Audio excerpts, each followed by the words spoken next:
ये रैमी है, एक यंग चूहा जिसको कुदरत ने सूंघने का और टेस्ट का बिल्कुल परफेक्ट सेंस दिया है।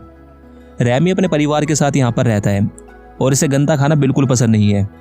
रैमी का सपना शेफ बनने का है, बिल्कुल अपने आइडल अगस्तो गस्तोस की तरह, जो कि अब इस दुनिया में नहीं है। एक दिन रैमी को ये औरत अपने घर में देख लेती है और उसे बंदूक से शूट करने लगती है और घर को पूरी तरह से तहस नहस कर देती है, जिसके कारण छत नीचे गिर जाती है और ये औरत देखती है यहाँ तो पूरी चूहों की कॉलोनी है। भगदड़ मच जाती है और रैमी अपने आइडल गस्तोस की बुक उठाकर वहां से भागता है, जिसका नाम होता है एनीवन कैन कुक, कोई भी पका सकता है। मगर इस बुक के चक्कर में रैमी अपने झुंड से बिछड़ जाता है। रैमी इस गटर में ही बैठा गस्तोस की बुक देख रहा होता है और रैमी को बहुत भूख भी लगी है। गस्तो रैमी को कहते हैं कि अगर तुम्हें भूख लगी है तो तुम ऊपर क्यों नहीं जाते। ये रैमी की सिर्फ एक कल्पना है। दरअसल रैमी गस्तोस से इतना इंस्पायर है कि रैमी गस्तोस को हर जगह महसूस करता है। रैमी ऊपर चला जाता है और वो देखता है कि वो पेरिस में है और उसके सामने बिल्कुल गस्तोस का रेस्टोरेंट है, जिसको देखकर रैमी खुश हो जाता है और वो किचन की तरफ दौड़ता है। और रेस्टोरेंट में हमें ये यंग लड़का दिखाया जाता है जिसका नाम अल्फ्रेडो लिंग्यूनी है। ये इस रेस्टोरेंट के शेफ से मिलता है जिसका नाम स्किनर है। अल्फ्रेडो यहाँ जॉब के लिए आया है और इसको साफ सफाई करने के लिए रख लिया जाता है। यहाँ किचन के ऊपर रैमी गस्तोस से बातें कर रहा है और किचन को देख रहा है। तभी अल्फ्रेडो से सूप नीचे गिर जाता है और वो सूप को ठीक करने के लिए उसमें कुछ भी डालने लगता है। रैमी ये देखकर परेशान हो जाता है क्योंकि रैमी जानता है कि ऐसा करने से सूप खराब हो जाएगा और उसका कोई टेस्ट नहीं रहेगा। तभी रैमी सीधा किचन में आगे गिरता है और रैमी सूप को जायकेदार बनाने के लिए उसमें कुछ अच्छे इंग्रेडिएंट मिलाने लगता है। सूप को अच्छी तरह से पकाता है और सूप को सूंघता है, मगर ये करते हुए उसे अल्फ्रेडो देख लेता है और उसे एक बर्तन के नीचे कैद कर लेता है। इतने में शेफ वहां पर आ जाता है और अल्फ्रेडो को सूप के पास खड़ा देखकर वो समझता है कि इसने सूप से कोई छेड़खानी करी है, इसलिए वो अल्फ्रेडो को डांटने लगता है। इस बीच वो ये नहीं देख पाता कि सूप को वेटर ले गया है। शेफ उस वेटर को रोकने की कोशिश करता है मगर देर हो चुकी है। सूप इस लेडीज को सर्व कर दिया गया है और वो लेडीज शेफ को मिलने के लिए बुलाती है। लेडी से मिलने के बाद शेफ वापस किचन में आता है। दरअसल वो कोई कस्टमर नहीं थी, वो क्रिटिक थी, यानी कि वो लोग जो खाने की क्वालिटी या खाने का टेस्ट बताते हैं और उसके बाद उसका रिव्यू करते हैं। मगर उस लेडी को सूप बहुत पसंद आया है। रैमी ये सब कुछ देख रहा होता है। शेफ सूप टेस्ट करता है और सूप सच में ही जायकेदार है, मगर ये शेफ अल्फ्रेडो को यहाँ से निकालना चाहता है। मगर ये फीमेल शेफ जिसका नाम कोलेट है, वो शेफ को ऐसा करने से मना करती है। वो कहती है उन्हें सूप पसंद आया है। जब उसके बारे में लिखेगी और उसको पता चलेगा तुमने इसको जॉब से निकाल दिया है तो रेस्टोरेंट का नाम पहले ही डूब रहा है, इसके बाद बिल्कुल डूब जाएगा और मजबूरन स्किनर को उसको रेस्टोरेंट में रखना पड़ता है। तभी स्किनर रैमी को वहाँ से भागते हुए देख लेता है और अल्फ्रेडो को उसको पकड़ने के लिए बोलता है। वो रैमी को पकड़ लेता है और उसे मारने के लिए बाहर लेकर आता है, मगर ये उसको मार नहीं पाता और रैमी से बात करने लगता है। और ये रैमी से पूछता है तुमने सूप में क्या डाला था बताओ। वो शेफ कल मुझसे फिर से सूप बनवाएगा, अगर मैं नहीं बना सका तो मेरी नौकरी चली जाएगी। रैमी इसकी बातें समझ सकता है। वो अपना सर हिलाता है, जिसे देखकर अल्फ्रेडो शॉक हो जाता है और रैमी से दोबारा सूप बनाने की हेल्प मांगता है। रैमी हाँ कह देता है और अल्फ्रेडो उसको अपने घर लेकर आता है। रात को आराम करने के बाद अगले दिन रैमी और अल्फ्रेडो रेस्टोरेंट आते हैं और शेफ अल्फ्रेडो को सूप बनाने के लिए बोलता है, मगर सूप में क्या डालना है अल्फ्रेडो को बिल्कुल नहीं पता। इसलिए अल्फ्रेडो सोचता है कि कैसे रैमी को अपने साथ रखे ताकि वो सूप बनाए और सबको ये लगे कि सूप मैं बना रहा हूँ। रैमी शेफ हेड के अंदर बैठा है और जैसे ही अल्फ्रेडो किसी से टकराने वाला होता है, रैमी उसके बाल खींचता है, जिससे उसकी बॉडी के पार्ट्स हिलने लगते हैं जैसे कठपुतली नाचती हो। वो समझ जाते हैं उन्हें आगे क्या करना है और ये दोनों प्रैक्टिस करने लगते हैं। रैमी जैसे जैसे अल्फ्रेडो के बाल खींचता है वो वैसे वैसे बिहेव करता है। काफ़ी प्रैक्टिस करने के बाद आखिरकार ये रेस्टोरेंट में सूप बनाने के लिए रेडी है और सूप एक बार फिर से जायकेदार बनता है और शेफ स्किनर उसे कुक का काम दे देते हैं और उसको कोलेट का पार्टनर बनाते हैं। और यहाँ शेफ अपने ऑफिस में बैठा लेटर्स पढ़ रहा है, जिसको पढ़ने के बाद उसे झटका लगता है और वो अपने वकील को बुलाता है। दरअसल गस्तोस की वसीयत के मुताबिक अगर उसकी मौत के 2 साल तक अगर उसका कोई वारिस नहीं मिलता तो ये रेस्टोरेंट इसका हो जाएगा। और लेटर के मुताबिक अल्फ्रेडो गस्तोस का बेटा है। ये बात अल्फ्रेडो को भी नहीं पता। दरअसल वो लेटर अल्फ्रेडो की माँ का था जो उसने स्किनर को लिखा था। अल्फ्रेडो की माँ मर चुकी है, मगर उसने कभी गस्तोस को ये बात नहीं बताई थी कि अल्फ्रेडो उसका बेटा है, ना अपने बेटे को कभी ये बताया।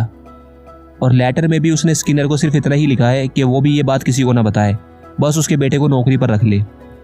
उसका वकील गस्तोस की शेफ हेड से गस्तोस का एक बाल ले जाता है ताकि वो डीएनए चेक करवा सके कि वो लेटर सच्चा है या नहीं। और यहाँ कोलेट अल्फ्रेडो को खाना बनाने की ट्रेनिंग दे रही है, जिसको रैमी बड़े ध्यान से सुन रहा है। रेस्टोरेंट में कस्टमर सूप पी पी कर थक चुके हैं, अब उन्हें कुछ नया चाहिए। शेफ स्किनर को एल्फ्रेडो को बाहर निकालने का मौका मिल गया है। वो एल्फ्रेडो को गस्तोस की रंगे शाही डिश बनाने को बोलता है, मगर रैमी कोई नई रेसिपी बनाता है और वेटर डिश लेकर चला जाता है। और एक बार फिर से शेफ स्किनर एल्फ्रेडो को बाहर निकालने में नाकामयाब रहा। कस्टमर्स को डिश काफ़ी पसंद आई है। एक दिन रैमी को उसका परिवार मिल जाता है और उसके डैड उसको यहीं पर रखना चाहते हैं, मगर रैमी कहता है कि मैं आपसे मिलता रहूँगा। उसके डैड उसे समझाते हैं कि इंसानों से दूर रहो, वो हमारे दुश्मन है, मगर रैमी उनकी बात नहीं मानता और वो अपने डैड को गुड बाय बोलकर वापस एल्फ्रेडो के पास चला जाता है। इसी दौरान हमें इस बंदे को दिखाया जाता है। इसका नाम एंटोन ईगो है। ये फूड क्रिटिक है। आज से कुछ सालों पहले इसने गस्तोस के रेस्टोरेंट के बारे में नेगेटिव लिखा था, जिसके बाद गस्तोस को काफ़ी सदमा भी लगा था और उनकी डेथ हो गई थी। और इसके नेगेटिव रिव्यू के बाद उस रेस्टोरेंट की रेटिंग 3 स्टार हो गई थी, जो कभी 5 स्टार हुआ करती थी।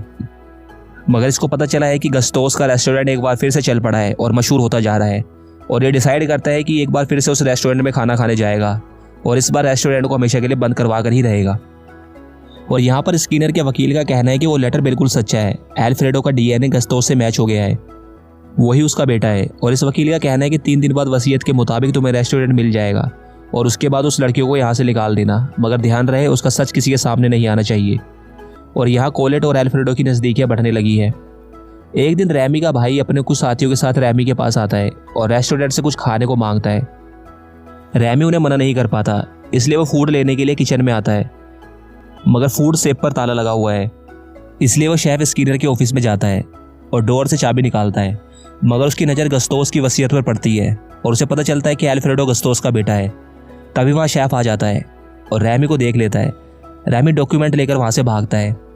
स्किनर उसका पीछा करता है, मगर पकड़ने में नाकामयाब रहता है और सबको पता चल चुका है कि एल्फ्रेडो ही इस रेस्टोरेंट का मालिक है और शेफ स्किनर को यहाँ से बाहर निकाल दिया जाता है। और एक दिन एंटोन ईगो रेस्टोरेंट में खाना खाने आता है।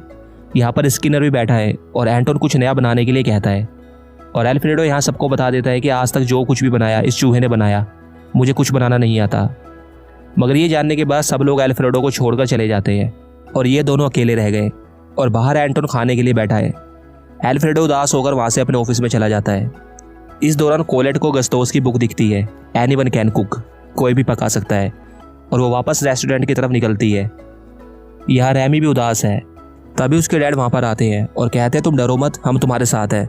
हम खाना तो नहीं बना सकते मगर तुम्हारी हेल्प कर सकते हैं, बताओ क्या करना है। रैमी सबसे पहले सारे चूहों को अच्छी तरह नहलाता है और काम पर लगा देता है। एल्फ्रेडो ये सब देखता है और बाहर ऑर्डर लेने चला जाता है। चूहे खाना बना रहे होते हैं, तभी कोलेट वहाँ पर आ जाती है और एल्फ्रेडो से देखकर काफ़ी खुश होता है। कोलेट रैमी से पूछती है कि तुम क्या बनाना चाहते हो। रैमी उसे एक डिश देता है। इस डिश का नाम है रैटाटूई। कोलेट का कहना है ये तो किसानों का खाना है, क्या तुम सच में यही बनाना चाहते हो। रैमी यही बनाना चाहता है मगर अपने तरीके से, और वो डिश बनकर तैयार हो चुकी है और एल्फ्रेडो डिश एंटोन को सर्व करता है और ये देखकर स्किनर हंसता है। उसे यकीन है कि ये डिश एंटोन को कभी पसंद नहीं आएगी, मगर जैसे ही एंटोन डिश खाता है उसे अपनी माँ की याद आती है। बिल्कुल वही टेस्ट जैसे उसकी माँ बनाया करती थी, और उसका पेन ज़मीन पर गिर जाता है और वो खुशी खुशी रैटाटूई खाता है। एंटोन एल्फ्रेडो को बधाई देता है और शेफ से मिलने के लिए बोलता है। एल्फ्रेडो कहता है कि इसके लिए आपको सबके जाने का वेट करना होगा। एंटोन मान जाता है। सबके जाने के बाद एंटोन रैमी से मिलता है और सारी कहानी जानने के बाद एंटोन बिना कुछ कहे वहाँ से चला जाता है। और अपने घर पर काफ़ी सोच विचार के बाद एंटोन का लेख अगले दिन अखबार में छपता है, जिसमें उसने सब कुछ अच्छा ही लिखा है और शेफ़ की बहुत तारीफ भी की है और कहा है कि बहुत जल्द फिर से वो गस्तोस के रेस्टोरेंट में खाना खाने जरूर जाएगा। मगर गस्तोस का रेस्टोरेंट हमेशा के लिए बंद कर दिया गया है, क्योंकि हेल्थ डिपार्टमेंट को पता चल गया था यहाँ बहुत सारे चूहे हैं। मगर एल्फ्रेडो ने एक दूसरी जगह नया रेस्टोरेंट खोला है। यहाँ एंटोन एक बार फिर से रैटाटूई खाने आया है और रैमी अपने काम पर लग जाता है। इस रेस्टोरेंट में इंसानों के साथ साथ दूसरी तरफ चूहे भी डिनर कर रहे हैं और इस रेस्टोरेंट का नाम रैटाटूई है। और यही होती है इस मूवी की हैप्पी एंडिंग।